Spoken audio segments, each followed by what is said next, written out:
L'équipe de Donald Trump semble préparer le terrain de propagande pour accuser l'Ukraine d'être à l'origine, ni plus ni moins, d'une troisième guerre mondiale. Parce que nous n'avons pas l'intention de capituler devant les Russes. En fait, aujourd'hui, la chef du renseignement national des États-Unis, Tulsi Gabbard, a mis en garde contre le risque d'anéantissement nucléaire de l'humanité. Et elle a appelé le monde à arrêter la marche vers la guerre nucléaire et à accuser, selon ses mots, les fauteurs de guerre d'avoir rapproché le monde du bord de l'anéantissement nucléaire. Je rappelle que c'est précisément cette Tulsi Gabbard qui, lorsque le président Trump était devenu président pour la deuxième fois, a été nommé chef du renseignement national. Elle a déclaré que c'est Zelensky qui veut la poursuite de la guerre, et que c'est lui qui pousse le monde vers la troisième guerre mondiale et la guerre nucléaire contre laquelle elle met en garde aujourd'hui. Dans le même temps, il faut noter que Donald Trump a lui aussi déclaré il n'y a pas si longtemps que selon lui, les Ukrainiens sont eux-mêmes responsables d'être bombardés. Parce que pourquoi attaquer les aérodromes russes? Avec Vladimir Poutine, il y a une raison de riposter par des frappes contre l'Ukraine.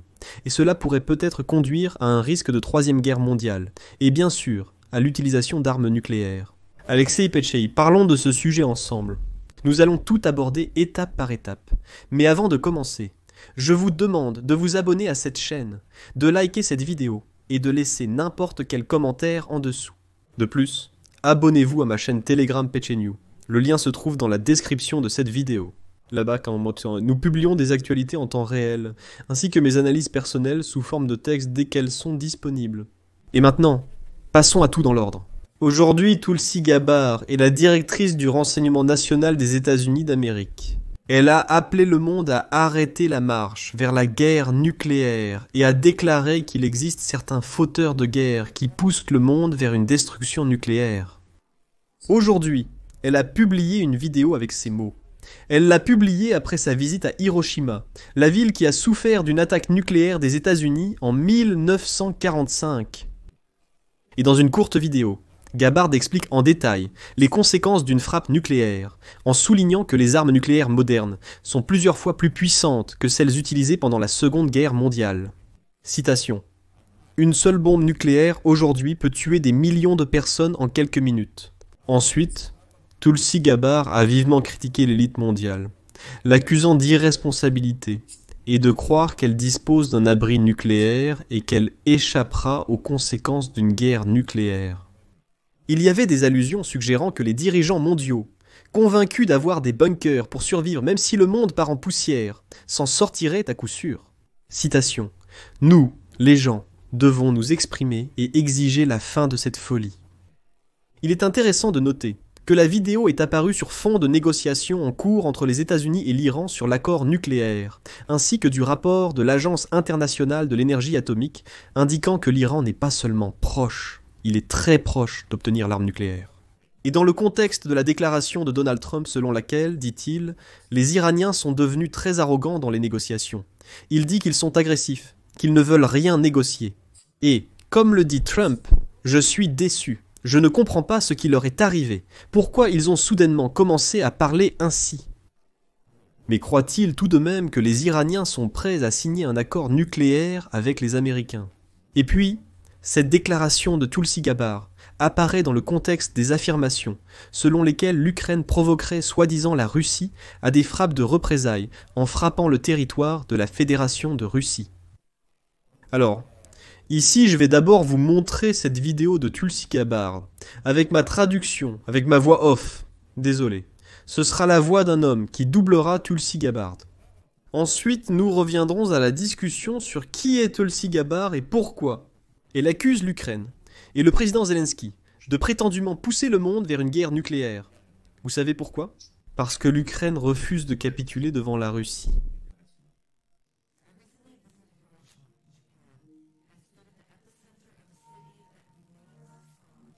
Récemment, je me suis rendu à Hiroshima, au Japon, et je me suis tenu à l'épicentre de la ville, qui porte encore les cicatrices de l'horreur inimaginable, causée par une seule bombe nucléaire, larguée en 1945, il y a 80 ans. J'ai du mal à trouver les mots pour exprimer ce que j'ai vu, les histoires que j'ai entendues, et la tristesse persistante qui demeure encore aujourd'hui. Cette expérience restera avec moi pour toujours.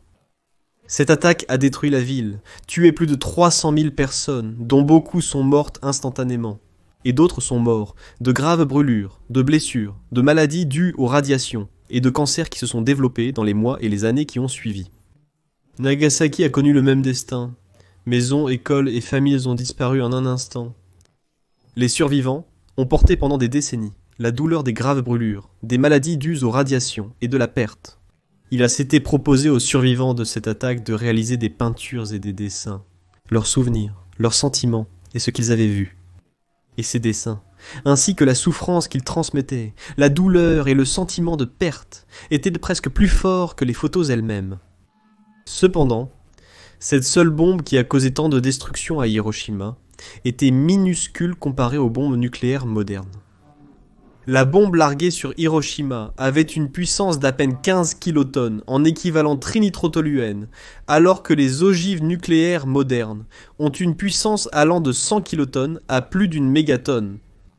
Aujourd'hui, une seule arme nucléaire peut tuer des millions de personnes en quelques minutes seulement, en tout. Une seule bombe nucléaire de ce type vaporiserait tout dans son rayon d'action.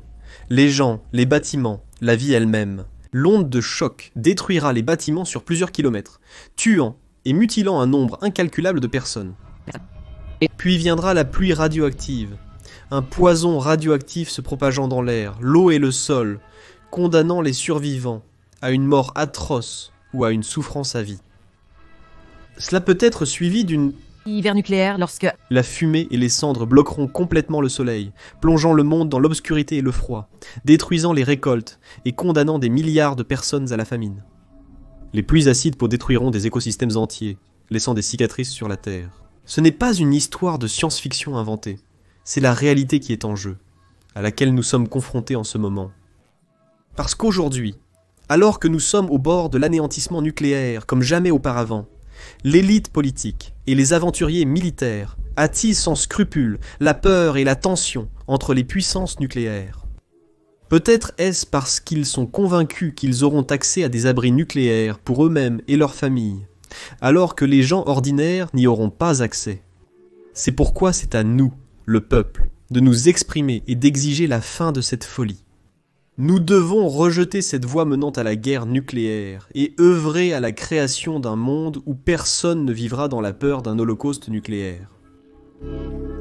Nous devons rejeter cette voie menant à un holocauste nucléaire et œuvrer à la création d'un monde où personne ne vivra dans la peur d'un holocauste nucléaire. Je vous rappelle que Tulsi Gabbard est une ancienne membre du Congrès, connue pour sa critique des va-t-en-guerre et ses appels au renforcement des traités nucléaires. Après être passée au Parti républicain, car elle était auparavant démocrate, elle a soutenu Donald Trump lors de l'élection présidentielle, en 2020. Et donc, en 2023, elle a écrit ce qui suit.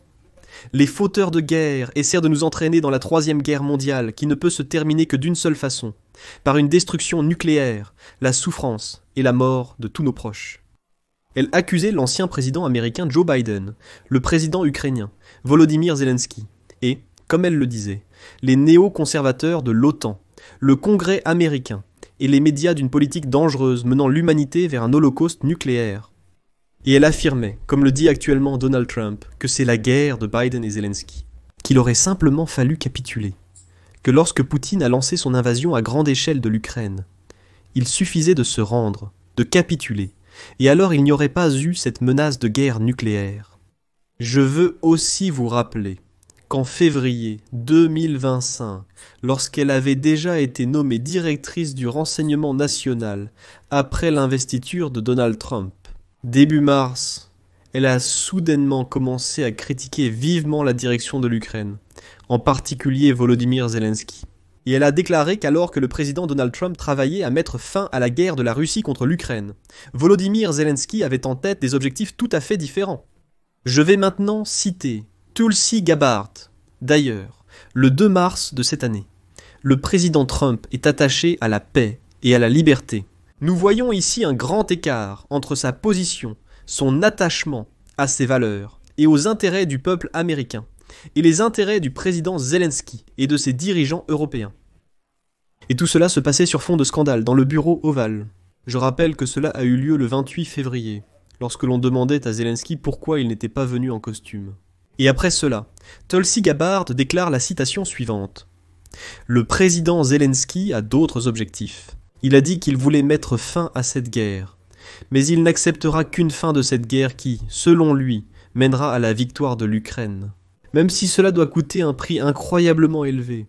Potentiellement une troisième guerre mondiale ou même une guerre nucléaire. Et maintenant, elle commence à poursuivre cette rhétorique en déclarant que nous sommes au seuil d'une guerre nucléaire. Et voilà, Zelensky s'entête et refuse de se rendre d'aucune manière. Il affirme être prêt à cesser la guerre uniquement si l'Ukraine l'emporte. Cependant, elle est persuadée que l'Ukraine ne vaincra jamais et que la Russie est sur la voie de la victoire. Donc pour éviter une troisième guerre mondiale et une guerre nucléaire, l'Ukraine devrait capituler. Et elle dit « Voilà, Trump veut mettre fin à la guerre. Bien sûr, l'Ukraine fera des concessions, il n'y aura pas de réparation, elle cédera ses territoires, mais au moins il n'y aura pas cette menace de guerre nucléaire. » Et Zelensky dit qu'il veut mettre fin à la guerre, mais pour une raison quelconque, il ne compte pas se rendre. Elle critique Biden et Zelensky, les tenants responsables d'avoir déclenché tout cela. Et c'est une rhétorique très dangereuse. C'est une propagande très dangereuse, quand le chef du renseignement national des États-Unis d'Amérique, une personne qui devrait avoir accès non seulement aux informations ouvertes, mais aussi aux informations confidentielles. Sur les causes profondes de cette guerre, sur la façon dont tout a commencé en 2014, sur comment et pourquoi Poutine a lancé une invasion à grande échelle en 2022. Elle devrait savoir tout cela. Ce n'est pas l'Ukraine qui a massé ses troupes aux frontières de la Russie. Et ce n'est pas l'Ukraine qui, depuis le territoire de deux États, la Russie et la Biélorussie, a attaqué simultanément l'Ukraine. Non, c'est la Russie qui l'a fait. Mais Tulsi Gabbard dit que ce Zelensky est têtu, qu'il va mener le monde entier à la troisième guerre mondiale, à un conflit nucléaire, parce qu'il ne veut pas se rendre. Voilà l'histoire avec cette Tulsi Gabbard. Et vous savez, très souvent, derrière de tels messages vidéo apparemment pacifiques, comme cela peut sembler être le cas avec Tulsi Gabbard, il y a tout autre chose qui se cache. C'est encore une fois une préparation de l'opinion publique avant de recommencer à accuser l'Ukraine en disant « Pourquoi attaquez-vous les aérodromes russes ? Si vous n'aviez pas attaqué, Kiev n'aurait peut-être pas été touché non plus. » Tulsi Gabbard ne semble pas se rendre compte de ce qui tombe sur Kiev. Justement depuis ces aérodromes que l'Ukraine a attaqués afin de minimiser le nombre de ces missiles lancés contre l'Ukraine. Mais Tulsi Gabbard a sa propre opinion sur cette histoire. Je mets ici des points de suspension, mes amis. Donnez votre avis.